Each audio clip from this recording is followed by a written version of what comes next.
అది ఒక పెద్ద అడవి. ఆ అడవిలో జంతువులన్నీ కలిసి నివసిస్తున్నాయన్నమాట. వాటన్నిటిలో సింహము తానే మృగరాజునని అందరికీ చెప్పుకుంటుండేది. ఆ గర్వంతో కంటికి కనిపించిన జంతువులన్నిటిని పట్టి చంపుకొని తినేస్తుండేదన్నమాట. ఈ సింహానికి ఎలా బుద్ధి చెప్పాలి? దీనికి ఎలానా బుద్ధి చెప్పి మన వాళ్ళందరినీ కాపాడుకోవాలి.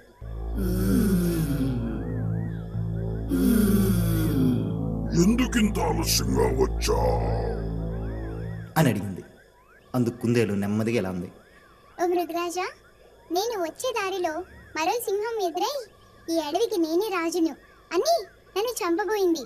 దాన్ని తప్పించుకుని వచ్చేసరికి ఆలస్యమైంది. నన్ను క్షమించు మృగరాజా అని ఇంకో సింహమా ఎక్కడుందో చూపించు అని అడిగింది. కుందేలు అయితే రండి మహారాజా, చూపిస్తాను.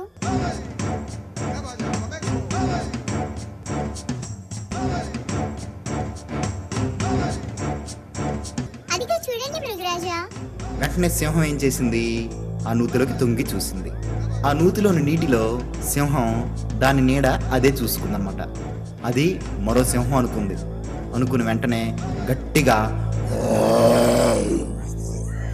అని అరిచి ఆవేశంతో దాన్ని చంపడానికి ఆ నూతిలో దూకేసింది.